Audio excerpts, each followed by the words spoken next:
justice for all. Let's start the roll call. I am present. Maura Curtin. Present.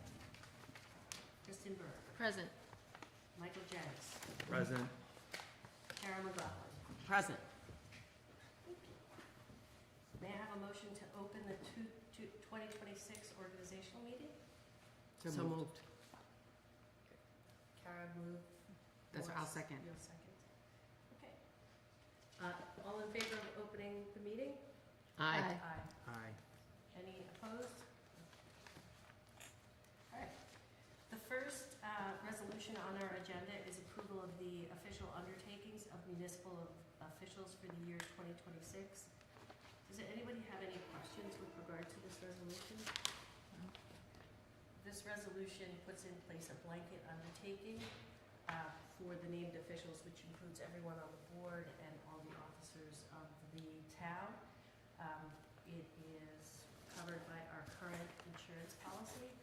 So may I have a motion to adopt this resolution as it's written? So moved. Second? Aye. Okay, all in favor?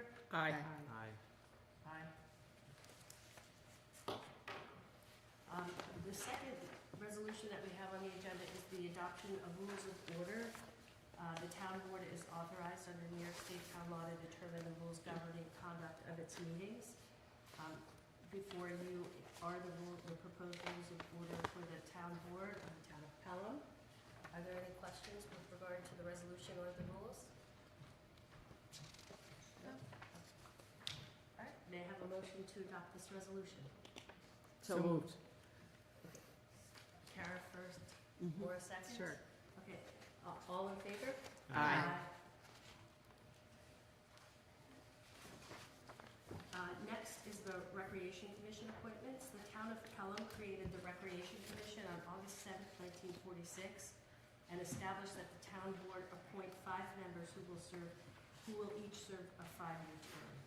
The board recognizes in this organizational meeting that Ashley Beer, Kevin Fee, Daniel Green, Rosa Palenciata, and John Boyce have each been previously appointed as rec commissioners and will continue to serve their appointed terms. The next are the appointments being made by the town board.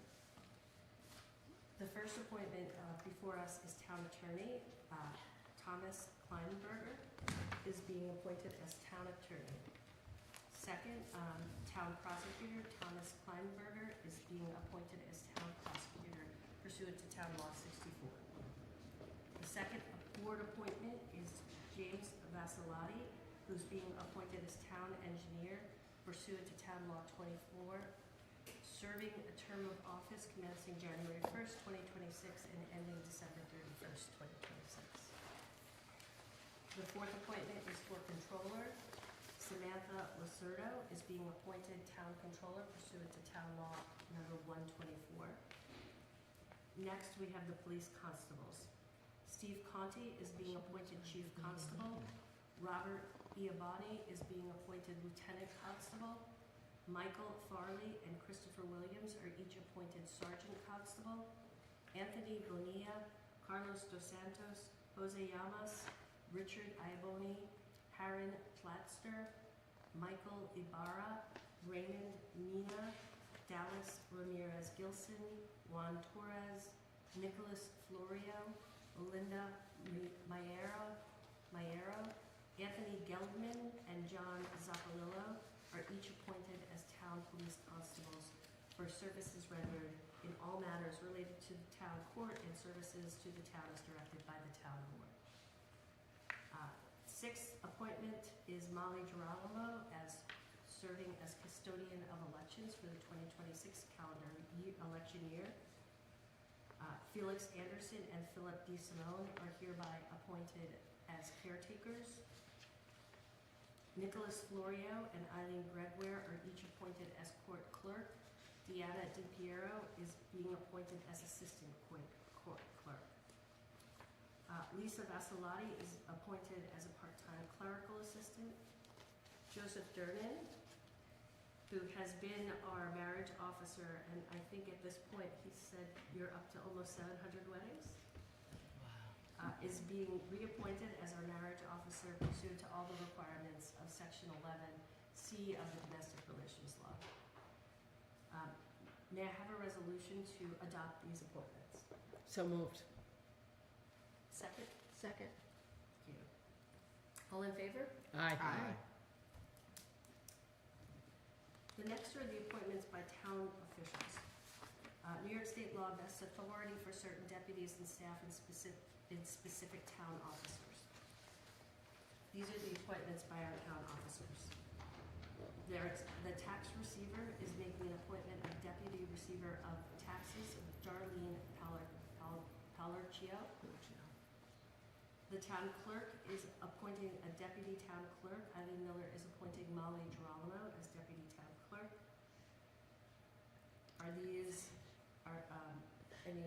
Any motion to accept these? So moved. Second? Second. All in favor? Aye. Okay, appointment of town historian. The New York State Arts and Cultural Affairs Law provides that each town shall have a local historian who's responsible for collecting, preserving, and making accessible materials related to the history of the town and for encouraging research and preservation of historical records. This appointment is to make Art Cinta, to reappoint Art Cinta as the town historian of the town of Pelham. Motion? So moved. Second? Second. Thank you. All in favor? Aye.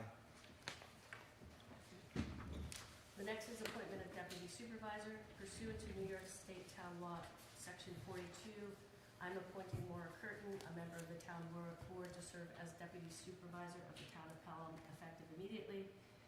This appointment is at the pleasure of the supervisor. I'm informing the town board for the record, and I request that this appointment be entered into the minutes. Okay. Next is the designation of town board liaisons and oversight assignments. There's a list of 15 liaison and oversight assignments. Just for the record, this part of this list came from our website, which will be updated to reflect these new assignments. The assignments are as follows. Town hall facilities, I appoint myself. Pelham Together, Councilwoman McLaughlin. Recreation, Councilwoman McLaughlin. Legal Affairs and Assessment, Councilwoman Burke. The Library, Councilman Jenks. Senior Citizens, Councilwoman McLaughlin. Intergovernment liaisons are as follows. The Village of Pelham Manor is Councilwoman McLaughlin. The Village of Pelham is Councilwoman Curtin. The Pelham Union Free School District will be myself. Building and Grounds will be me. Special Events and Celebrations, Councilwoman Curtin. Court Liaison and Constables, Councilwoman Burke. Website and Publicity, Councilwoman Curtin. Ambulance and Emergency Services, Councilwoman Curtin.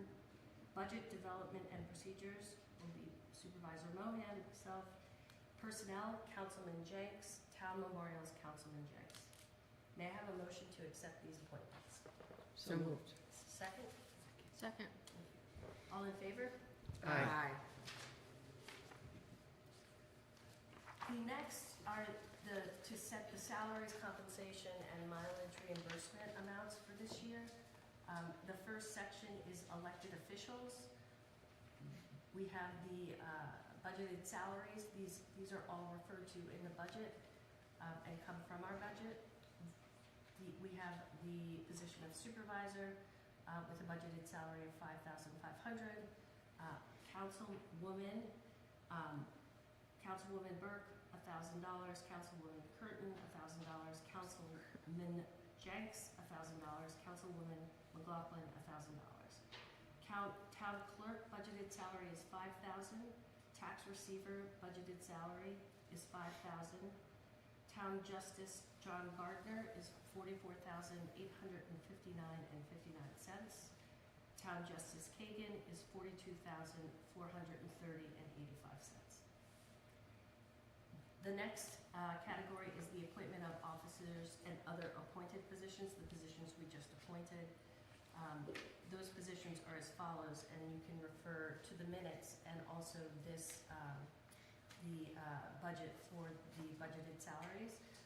These positions include assistant court clerk, bookkeeper payroll, 2 caretaker positions, chief constable, controller, court, 2 clerk positions, custodian of elections, deputy tax receiver, deputy town clerk, lieutenant constable, part-time clerical assistant, sergeant constable, 2 sergeant constables, the town attorney, the town engineer, the town police constables, and the town prosecutor.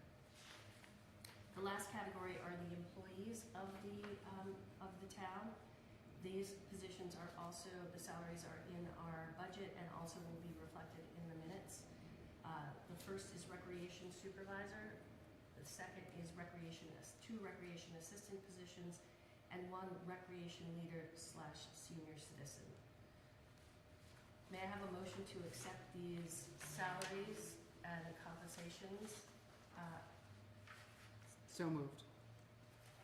Oh, and one more, the mileage reimbursement that shall be paid at the rate established by the Internal Revenue Service unless other provided by law or resolution. So may I have a motion? So moved. Second? Second. All in favor?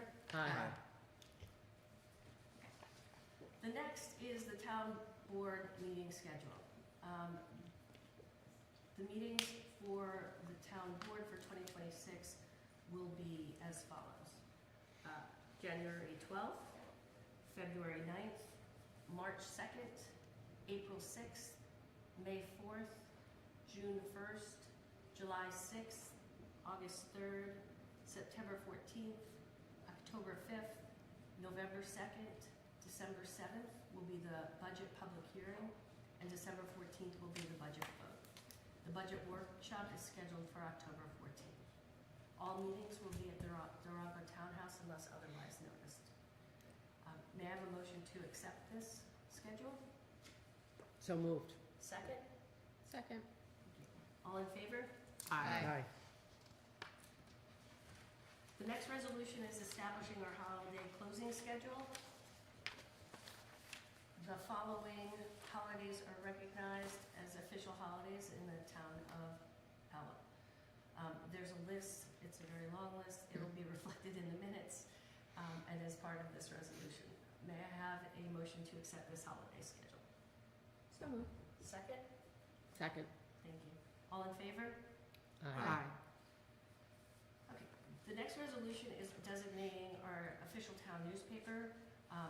We are designating the Journal News as the official newspaper of the town of Pelham for the calendar year 2026. May I have a motion to accept this resolution? So moved. Second? Second. Thank you. All in favor? Aye. The next is a resolution designating official depositories. This is, we are resolved to designate the Bank of America, JP Morgan Chase Bank, and TD Banks as the official depositories for all town funds received by the town supervisor, tax receiver, and town clerk in their official capacities. I have a motion to accept the official depositories. So moved. Second? Second. All in favor? Aye. We're getting close to the end. The next is a resolution establishing petty cash and change funds. We are resolved that the petty cash fund in the amount of $100 be established for the office of the clerk, payable from the general fund, and that the change fund in the amount of $25 is established for the office of tax receiver to be used solely for making change and shall remain a constant amount, not to be used as petty cash or for cashing checks. May I have a motion to accept this resolution? So moved. Second? Second. Thank you. All in favor? Aye. Next is a resolution authorizing the payment of recurring bills. Let it be resolved that all salaries shall be paid in accordance with the law and that contractual services shall be paid upon submission of proper vouchers. And further resolved that pursuant to Town Law 118 and 125, the town supervisor is authorized to pay without prior audit by the town board principal and interest on town indebtedness, stated salaries, compensation of officers and employees, wages of employees paid on an hourly, daily, weekly, monthly, or annual basis, and the amounts due under lawful contracts extending beyond 1 year for which budgetary provisions have been made. May I have a motion to put forth this resolution? So moved. Second? Second. All in favor? Aye. The next is a resolution authorizing the payment of certain claims and an annual audit procedure. Resolved that in lieu of the report required by town law, section 29, subsection 10-A, the town supervisor may submit to the town clerk within 60 days after the close of the fiscal year a copy of the annual financial report filed with the state controller pursuant to general municipal law, section 30.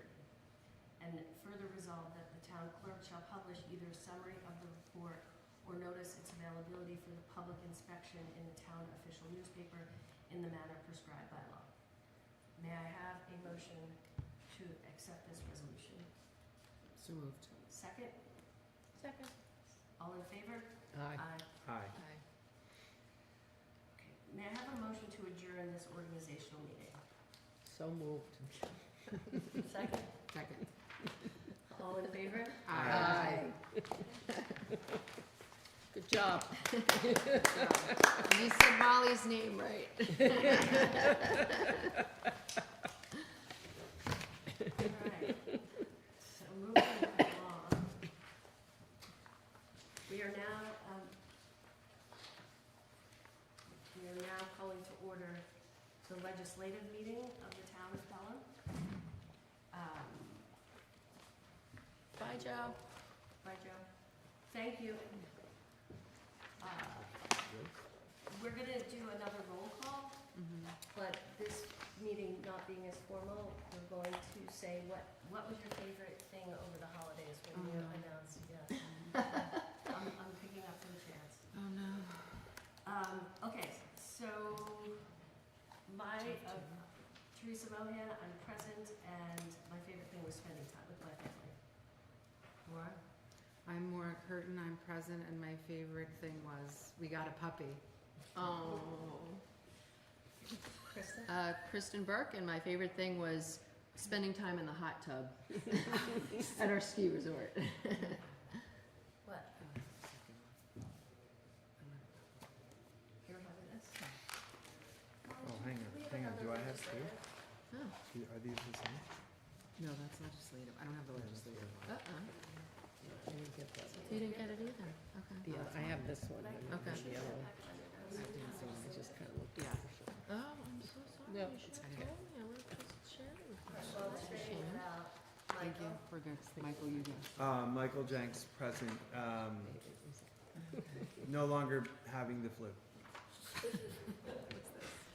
right, That was Tara? also in my packet. You got two. Karen McLaughlin, present, and just taking a lot of time off. Nice.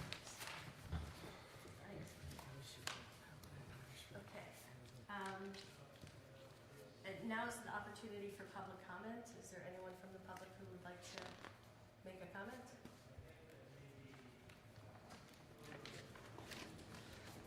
There being no one from the public stepping forward, we'll move on to approval of the minutes.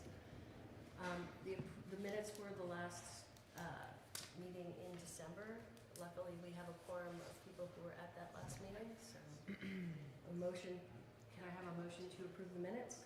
So moved. Second? Second. Okay. I abstain. I abstain as well. All in favor? Aye. Next, let's move on to reports. We'll do town council reports first. Karen, do you want to start? Sure.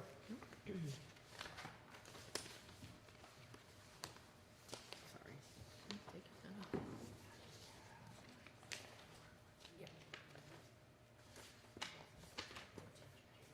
Sorry about that. We were a little out of order, right? Do you want, we can do EMS How do first we if you do want, it? because How do Mark's you here. usually do it? We can do It EMS first. doesn't matter. Yeah. EMS Is first. that okay? Alright. Sounds Here good. we go. Okay. So with the Recreation Department, YMCA teen nights are scheduled for January 31st and February 28th. Pelham teens only. There will be a pool. The pool will be open, the workout room, basketball, racquetball, pizza, and drinks. The fee is $10, and you must sign up on the website prior to the event.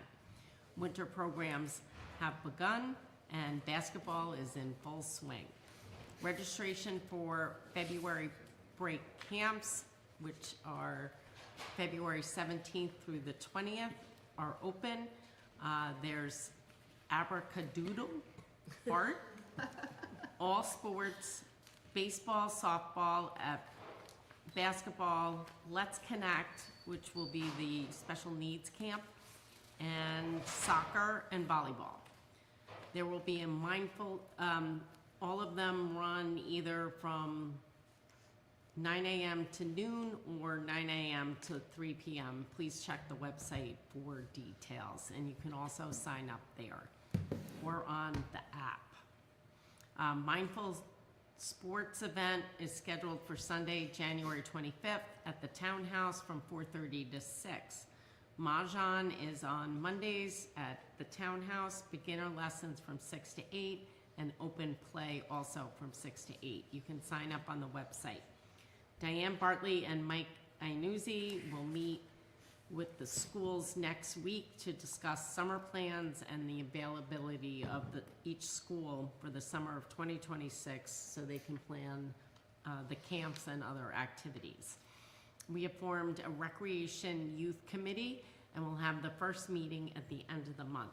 Committee consists of middle school and high school students, discuss program ideas for Pelham teens. And that came at the recommendation of Pelham Together, and the Recreation Department was very excited to get Pelham youth excited and involved. Registration for early release day programs are open at each elementary school. Programs run from 1 to 3 p.m. at each school. The next early release day is Wednesday, January 14th. Applications for summer counselor jobs and CIT positions are now being accepted on the website. Our seniors have been very active, as always. They had the December birthday cake celebration and holiday party at the Davenport. They had bingo, card playing, exercise and yoga, arts and crafts, a visit from Consumer Protection to help them protect themselves from fraud and scams. The Board of Education came to take a survey, and the Civics hosted a holiday luncheon for them. Similar activities will be held throughout the month of January. Thank you, Kara. One of the things I was discussing with John Boyce, who's the chair of the rec commission, was having the rec commission come in and do a presentation to the board. Great. Maybe we could schedule that for the 9th of February? Right. But That'll be a great day because they'll be having their meeting already, so they can come in the early part of it. Perfect. Thank you. I'll bring that up with them. Okay, EMS? So the December stats are pretty regular. Mark Bomblaut is here. He manages our EMS for us from Eastchester EMS in conjunction with Pelham. And I don't know if you want to say anything specific about last month. I know today are the nurses still on strike? Yeah, there's I don't know where we want to stand. Sure, at the microphone. There's a looming, it's actually happening. They have a strike in New York City, about 15,000 ER nurses. So, we're hoping that it doesn't affect this system, but we're not overly confident that it won't. Many of them are either Montefiore nurses or Columbia Presbyterian nurses, which going up towards the lower part of Westchester County encompasses a couple of facilities here.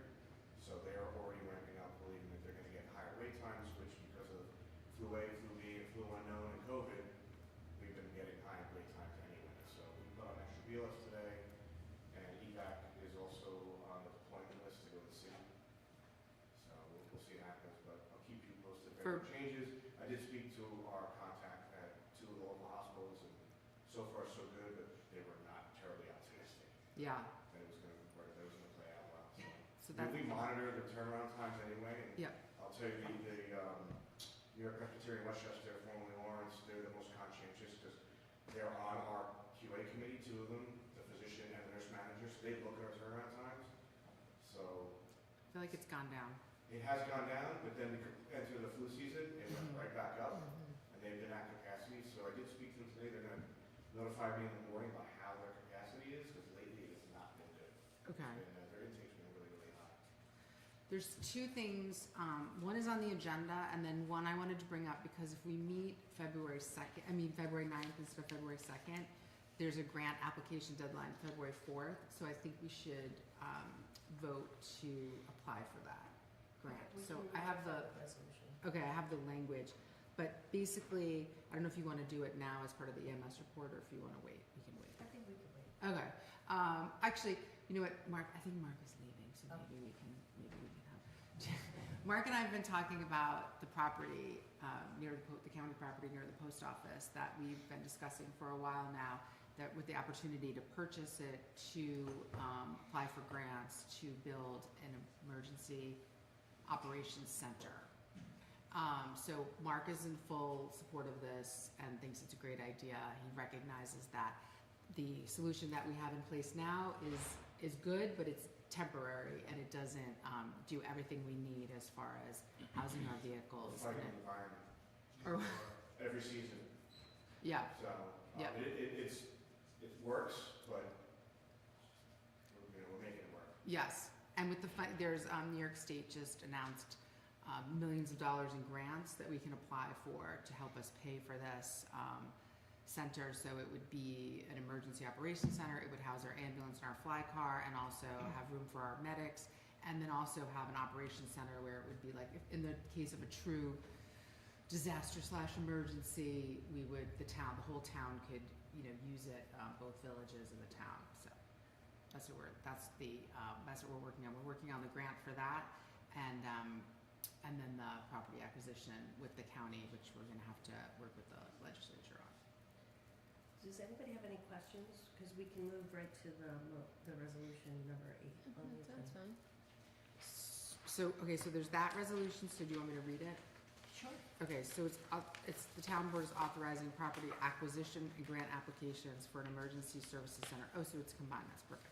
So the town has identified the need for a centralized emergency services center to enhance emergency medical response, operational efficiency, and public safety, and a suitable property owned by Westchester County has been identified for acquisition. Such property is next to the post office at the end of First Street and First Avenue. And the town seeks to apply for state funding, including through the New York State Department of State and Local Government Efficiency Program, to support property acquisition, design, and construction. So we're authorizing Supervisor Mohan to negotiate and acquire the identified property for up to $50,000, but we hope to get it for $1. Submission for a grant application and grant documentation related to the creation of a centralized emergency services center and execution of all necessary agreements and certifications associated for funding of this project and development of said property for the centralized emergency services center. Be it further resolved. Be it further resolved, the town supervisor is authorized to take all actions necessary to effectuate this resolution. Do I have a motion to accept this resolution? So moved. Second? Second. All in favor? Aye. Aye. Aye. Thank you, Mark. Thank you, Mark. Appreciate it. Thank Okay. you. Great. So let's go back to the town council reports. Is there anything else? That's all I have. Just do the- Yeah, sure. It's not on yet, right? No, it is. It is? It's on? Okay, great. Okay, so for the courts, work is continuing in the build-out space for the clerks in town hall. I believe we're still waiting on some quotes for the bulletproof glass. Philip DeSimone's been sort of managing that project and moving it forward. I got an update that the glass Okay. will be delivered March 3rd. Awesome. All right. Great. The constable van, not sure how many people remember, a couple of months ago, I believe it went on fire while it was being driven. We are apparently receiving the new one next month. So that's fantastic news. I know that's going to alleviate a lot of the multiple trips for transport of prisoners. So, so really great news on that front. So that's it for the courts. I do have a couple of other updates, the Glover Field complex update. So I'm thrilled to report that the report is finalized from the New York Metropolitan Transportation Council. It's a very lengthy document. It's fantastic. You know, it lays out sort of everything we talked about in the community planning, the danger, the jurisdictional issues. It incorporates the community feedback. It has expert analysis. And just to remind everybody, it's the whole corridor, starting from the intersection in front of the library and the high school, sort of running through right in front of the Glover Field complex, the Memorial Field complex. So I'm not going to go into too many details, but just over the key takeaways is basically there's 3 different kind of tiers or levels of work that can be done.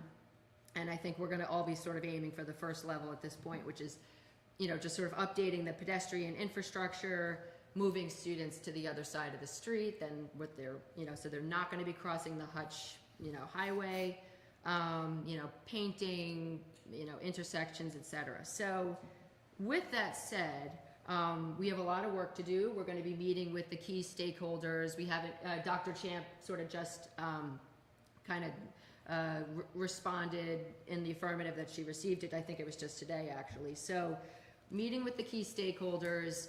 The next step, unfortunately, is another, a formal study is going to need to be done. So we're still, like, unfortunately, in the infant stages of this, but this report is going to help sort of move everything forward.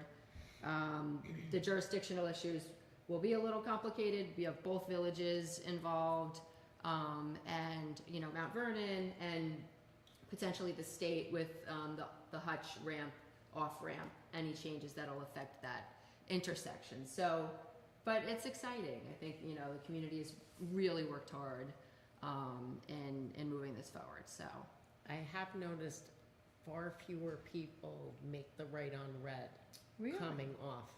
And you can tell when it's a Pelham person who's sitting there knowing what's going on, and the people who are doing a drive-through or whatever because they're honking and beeping. And That's so I amazing. think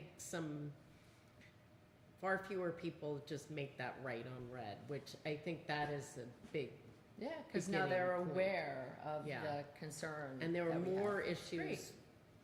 with people wanting to go left, because that's where the backup is, more to go to either Target or, you know, up Sanford Boulevard. So Yeah. perhaps one of the things in there is to make a left turn. It already has a separate left turn, but make a left green light, Yes. And I think left arrow, that's the word I was. Yep. we're going to be distributing the report to the board and also putting it on the website. We had a few hiccups. We couldn't get a distributable PDF. That's totally No. That's okay. So that's a work in progress. Okay, But great work on that. Yeah, thank Yeah. you. Very exciting. yeah, And a lot then- of work. Yeah. And then sort of not as exciting news is a NYSERDA update is that we were not awarded the demonstration grant for based on the transit mobility study that we did, which would have allowed us to start implementing an EV rideshare program. I am meeting, and Teresa and I are meeting with someone from NYSERDA next Tuesday to get some feedback as to, you know, what some of the issues were with our application. And it could be nothing that we did wrong. It could be just, you know, the need wasn't there. But with all that said, and I am going to find out finally if we could actually publish the transit mobility study, which I thought was totally fabulous, tremendously helpful information about, you know, looking at the, you know, traffic and pedestrian flow in the town of Pelham and the needs.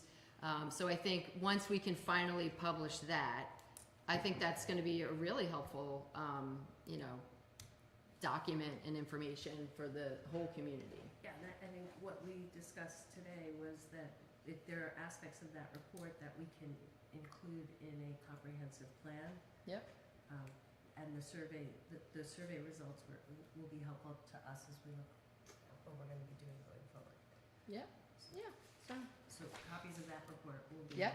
published as well. yep, I just need to make sure they've been very particular about how it's being published and when it's being published, so I'll find out on Tuesday about when we can publish that one. Perfect. Councilman Jenks. So I attended my first library board meeting last Good for Wednesday. you. All right. It was quite exciting. So on programming, yet another mahjong outlet is available at the library. Are there others? Yeah, Yeah, recreation. recreation. yeah. Look, if you don't have a game to play every day of the week, then I mean, I feel that. okay. Also, the Ignite the Elements book club was this past weekend, and then one sort of non-recurring event is not this weekend, but the next weekend is Saturday. There's a defensive driving class, which was highlighted in the meeting because it's a cost of $35 per participant, and you can stand to save a couple $100 per 6 months or a year on car insurance. So we highlighted that at the meeting. For 2025 finances, actual came within, I think, a couple $100 of budget. Museum pass usage was continuing to increase for 2025. Program attendance was up about 10% versus 2024. Physical circulation decreased a little bit, but was more than exceeded by overdrive circulation. Notary usage also increased about 10% and is double what it was in 2021. So the library continues to grow as a resource for the town of Pelham. Thank you. Supervisor, the one thing I have to do is read these monthly statement reports into the record, which is not that fun, but I will do it anyway. I think I have to. Don't I have to read these in, right? But why don't we do that right before we adjourn? Sure, 'Cause that's sounds where perfect. You Yeah. can read those. Yep, and sounds great. We can just talk about the other. Okay, supervisor's report. Okay. So, as I shared after my swearing in, this office is not about title, it's about stewardship. It's about holding in trust the institutions that belong to every resident of Pelham. Tonight is not simply the start of a new term, but the start of a new chapter in how we care for that trust. Pelham has been very well served by people who care deeply about this community. At the same time, every generation has an obligation to renew what it inherits. Our town government touches every part of daily life, from our library and recreation programs, to our seniors, to our youth, to the way we communicate with residents. Yet much of the physical and digital infrastructure was built for a different era. My goal as supervisor is to help Pelham move forward with the same excellence and pride that has always defined us. My governing philosophy is simple: clear roles, transparent processes, respect for professional staff, and a town board that governs strategically. First, we will invest in a modern, resilient infrastructure. That means not just our buildings and facilities, but the systems that support them, accessibility, safety, technology, and long-term capital planning. So Pelham is prepared not just for today, but for decades to come. Second, we'll strengthen and support the way our town operates. We will build on the solid work that's already begun with clear procedures, sound financial practices, and accountability that the public can see and trust. Third, we will prioritize open, community-driven government. Residents deserve to understand how decisions are made and where their tax dollars go, and how their voice can be heard. Transparency builds confidence, and confidence builds community. To the employees of the town of Pelham, you are the institutional memory and the daily heartbeat of this government.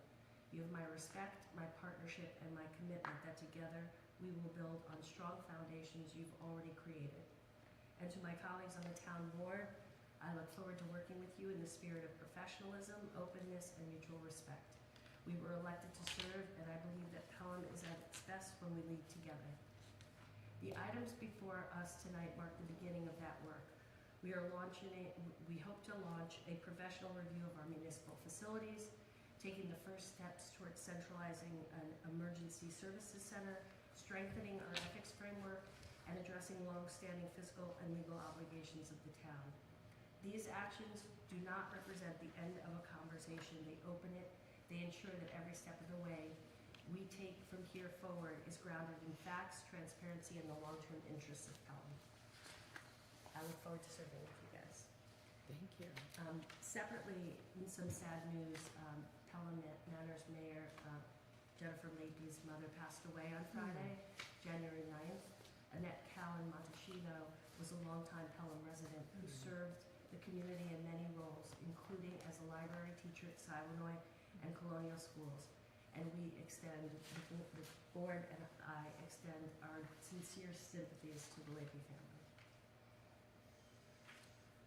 And lastly, I would like just to bring, in your packets was the report from Art Center, our town historian, his yearly report. We're gonna enter this into the record, and I hope you guys all had an opportunity to read the amazing things that Art has done for our community this year. Okay. All right. Moving along, we are going to now get an overview of our town elevator project. So that would be great. And Danielle, could you introduce yourself? And also, I just wanted to let you know that I gave the town, everybody a packet. It was on your. Wait, I have two. Okay. Oh, I have that. Is that what you Oh. have? Yeah, that's what Okay. we're talking about. Okay, I gave everybody the renderings. Oh, okay. So we have them in front of us. Thank you so much. I really appreciate this opportunity to meet with you tonight and see those of you that I've already worked with. My name is Danielle DeVito. I am the principal at Penton Projects Architecture Studio. I am a Pelham Manor resident, and I've been working with the town over the past few years on several projects, including some studies we did for this building, the work that's going on in the court clerks area.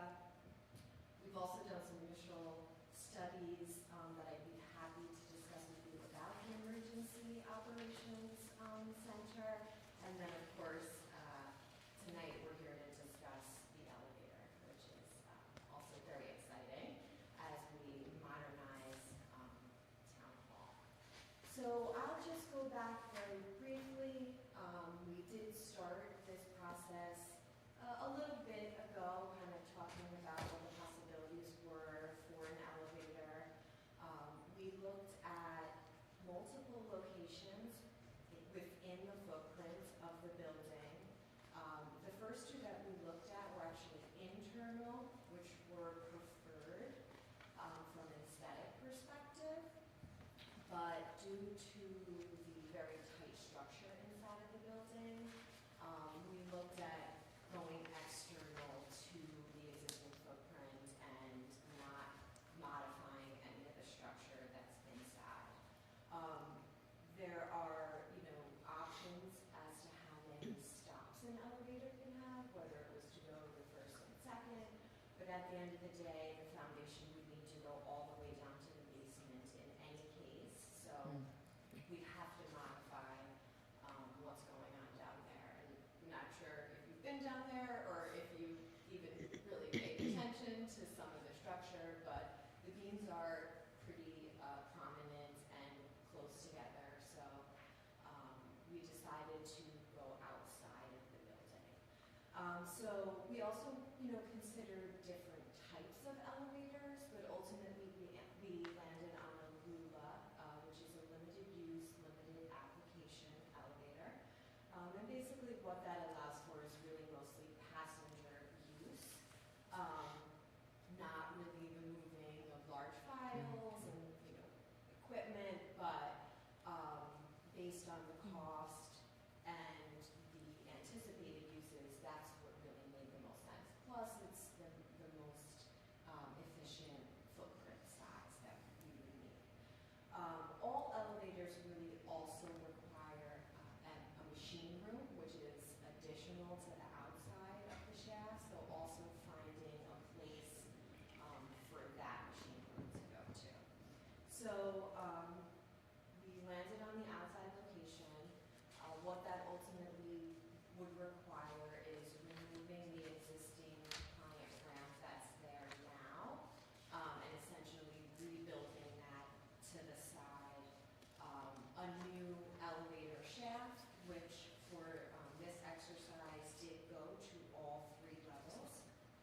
figured while we were trying to get a grasp on cost, we would include the basement as a stop just for that flexibility.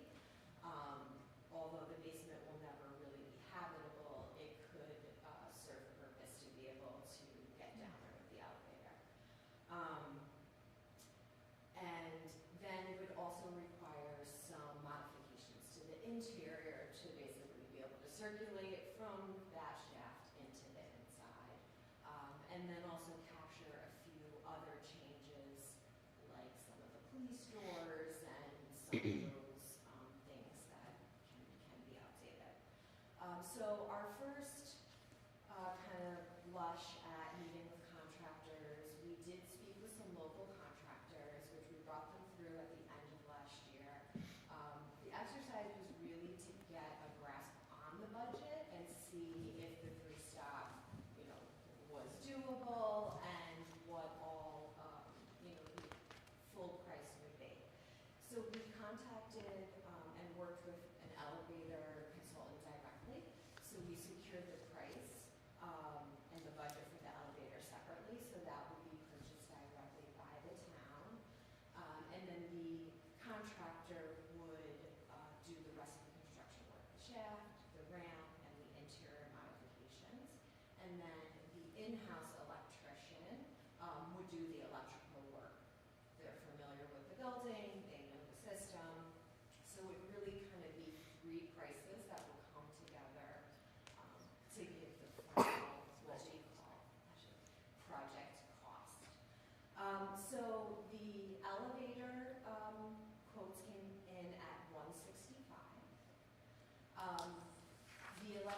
The electrical cost we haven't confirmed yet with the in-house electrician, and the two contractors that we were able to get budgets from gave us a range of $375 to $425 for the construction portion. So where we're at now is, the local contractors, they're great in getting us the pricing and kind of working with us to understand different paths that we could take. But because we are a municipal project, we do need to go through prevailing wage. And so probably a public bid would be the most efficient for us to really get the three competitive prices that we need. So I think where we are now is we have a really good handle on budget, schedule, lead times. The next step would be either to modify the scope of work if we still want to keep all three stops, or if we wanted to revisit another approach, or move forward to the next step, which would be to go out for public bid, which at this point, the documents that we have are ready for that. So, yeah, I look forward to working with you all. Councilwoman McLaughlin, I have a question. From the renderings we're looking at, I can't quite tell where the entrance would be. So the entrance is inside. There would be. Oh, so it's It's an still on the internal. inside? Okay, Yes, the shaft is external. okay, So that there's no modifications to the floor system or the structure inside of the building. But there would be a corridor that would come from that shaft okay. through the building and bring you to the central location on both floors. So the construction people said we can knock down those walls? So we are not knocking down any walls. We're reusing all existing door openings. They may be modified slightly. So they either bigger or, Yeah, Okay. exactly. okay, all right. That's not exactly what I had thought it was, so I like this a lot. Okay, The idea of the shaft is that we're actually going to use an existing window opening that's on the exterior of the building right now. okay, We'll great. need to take some wall out below it, but the structure is actually at the head, so in that case, we're good. There Okay. does need to be a little modification on the second floor, we need to bring it a little higher, and then the same thing in the basement. We need to remove some of the concrete wall that's there, but we can reinforce that with a steel lintel, basically a steel plate. Nothing, nothing structural. That's exactly why we kind of went out there Okay. to avoid that. Makes sense, thank you. And then I have one question. What is the grant that we have? Does anybody know what the grant was? Bless you. Yes, because we resurrected it from, remember Jeff Klein? Yeah. Um, That was like- I I'll think get we're the gonna have number. to get more of a grant, a Yeah. larger grant. But the one thing I want to take a step back, because I'm obviously new to the board, and I'm not clear on the discussions you've had before, but it seems like the main reason we need this is because the building's not ADA compliant. Correct. And that's how we got the grant, And the initial one. right now, many of our resident-facing services are on the second floor. We're good, obviously, the courts will be moving to the first floor, and had in any of the other studies that you did, and I'll schedule time so we can review them, but in terms, from a facilities point of view, from a reimagining use of the whole building, was there anything discussed?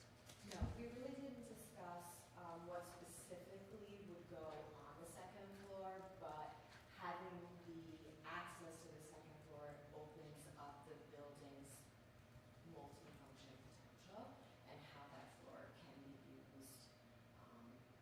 Going forward. Yes, yeah, but perhaps more of a master study of how the building can be reimagined would make that more. It was a $325,000 grant. Okay. Yeah, that was the number I was Yeah. thinking.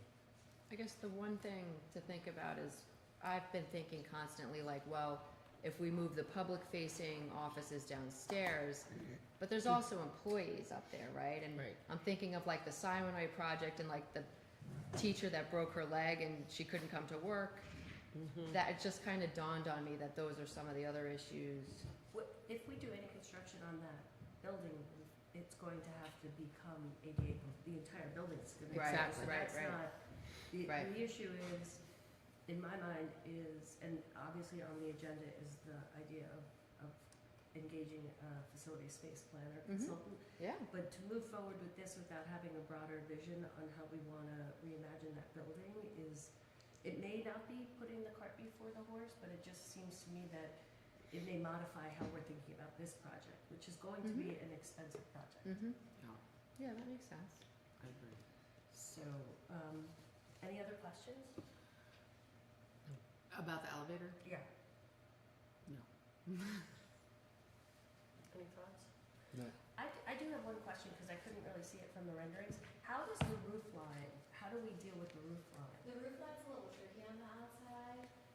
That's why I really prefer the interior because that's where the highest point is. And there is a head height requirement for an elevator, which is actually 14 feet. So you have to go, 14 feet above that second floor. So it is going to be very sensitive of how that roof line gets designed. I will say I am a member of the Board of Architectural Review, just so I am very sensitive to how that's all going to come together. But it is going to need to be closely managed while it's being constructed also in that location out there. Is this project subject to approval by the Architectural Review Board, or is town property so we're exempt? I understand that it's exempt, but Not that I'm advocating for doing Yeah. anything I outlandish, do but think that there, it is very visible. It's gonna be a little bit of a. Any other questions? Just Thank one you. minor question, sorry, the basement, That's why we're here. yeah, I've always understood that we have like a lot of storage Mhm. boxes and Yeah. files. right? And that's, Yeah. to have an elevator that, there were boxes are being moved to the basement right now, and not to be able to use the elevator to move those boxes is a problem. Right, right. I mean, Yeah.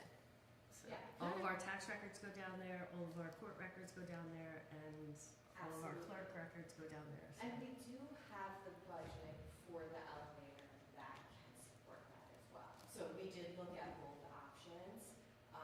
The footprint is a little bigger, but not significant, not double the size. So it may be worth revisiting that option as well. That option is also a very shorter lead time because it actually gets built off-site and then brought over versus being site constructed. So there's, a shorter downtime versus having to manage the whole construction site for that much longer. And was this specific location chosen because it's easy access from the front door to the elevator? Yes, so the 3 locations that we looked at were all easy access to the front door. This one is actually the least convenient of the 3 that we looked at, but because of it being external to the structure and not having to kind of go down that route, it may also be worth doing that investigation from a budget perspective because there's significant cost to relocating that ramp too. That's a lot of concrete. It needs all foundation, all excavation, and so a lot of that budget is in kind of taking down something that's already there and moving it, that maybe the structural changes inside the building would either be the same or even less.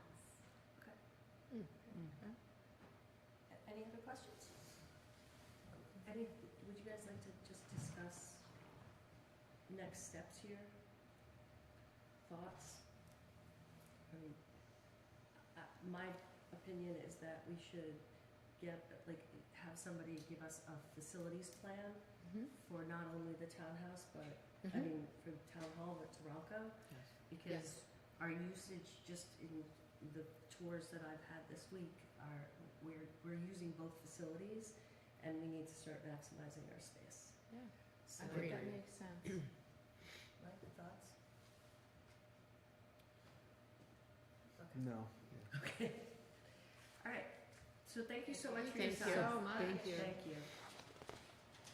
And I do appreciate in the renderings how you tried to keep the tenor of the building, where it was. Yes.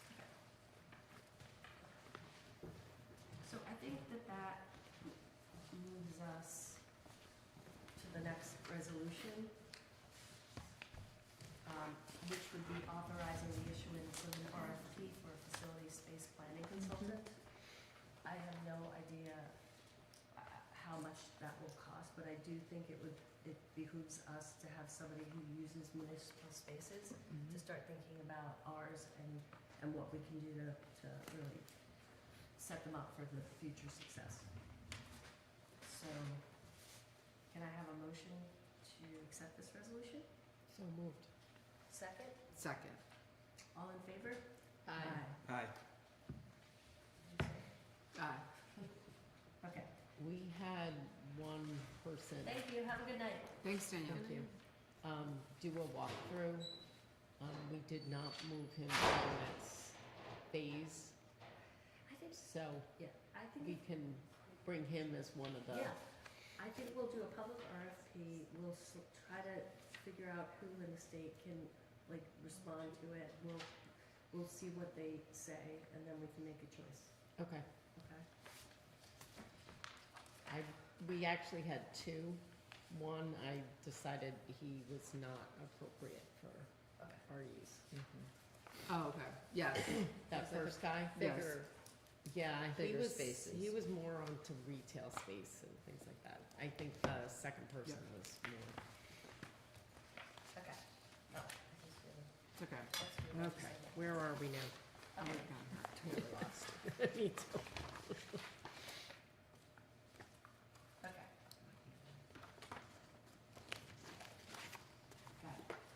Okay.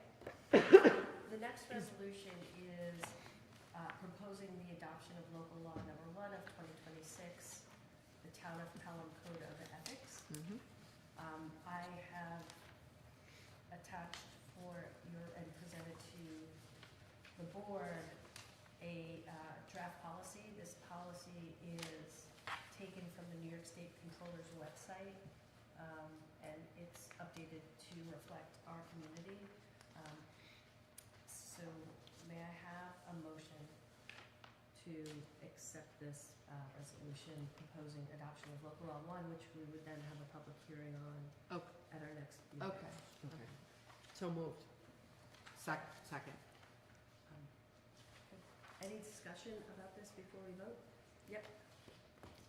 The Board of Ethics piece. Yeah. So I did some research, Uh-huh. and I think it's in it's in our interest to have a board, Mhm. because if we do ever, which in the I think unlikely situation where we do have an issue, having a separate board be able to issue a decision protects us legally. Okay. And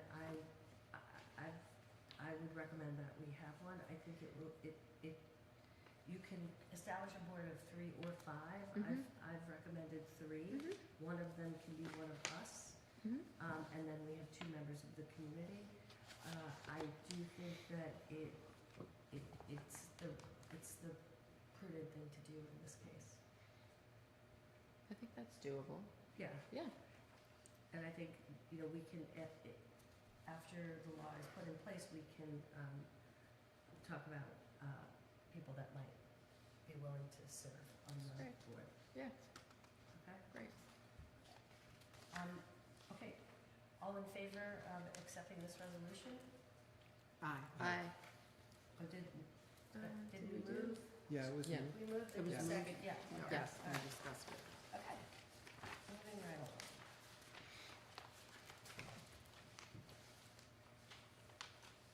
Okay, the next item on the agenda is the approval of a tax certiorari settlement. It's my understanding that this matter was one of the more significant matters that we were dealing with, so I think it's very good that we're resolving it. May I have a motion to approve this settlement? So moved. Second? Second. Okay, any discussion? Okay, all in favor? Aye. So, that brings us, we're almost there, to the financial reports for December 2025. In each of your packets, I've given you the accounts payable history for the town for the month of December 2025. Please let me know if you have any questions. I'm working on creating a more holistic package that will include the accounts payable, but will also have more additional information that you'll be presented with every meeting. So to the extent that you have questions about any of the things, please let me know, and you don't have to let me know now, but we'll get the answers. Okay. Thank you. Okay, but I think it's in everybody's interest just to be aware of what we're doing. And all of it is, the way that the process works is an appropriate voucher is presented to our controller, who identifies that there's money in the budget line to pay that amount, and then it's paid against the budget line in our budget. Okay.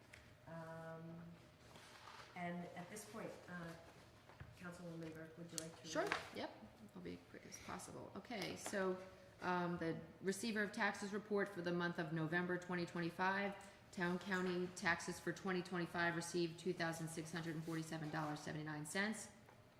School taxes received in an amount of $323,835.87. School collection fee received $2,723.10. Penalties and interest for the town received $264.78. Penalties and interest for the school received $5,556.31. Taxpayer agreement received $812.56, and miscellaneous received $15 for a total of $335,855.41.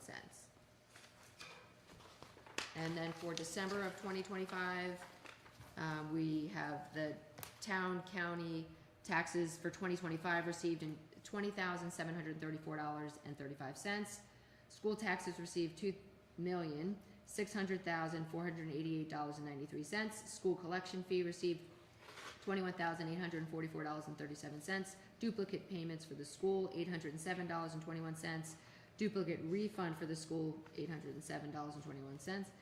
Penalties and interest for the town, $2,073.44.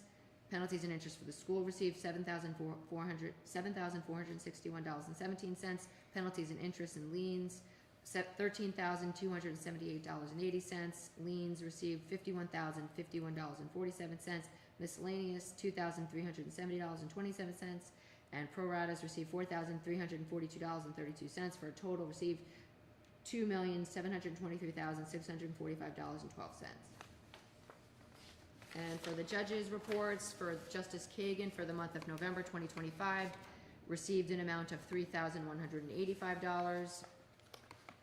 For Justice Gardner for November of 2025, $47,634 received. And that is it. Thank you. May I have a motion to adjourn to executive session to talk about personnel issues and litigation, potential litigation? And So- which? Potential litigation. So moved. Second, Second. all in favor? Aye. Aye. Aye.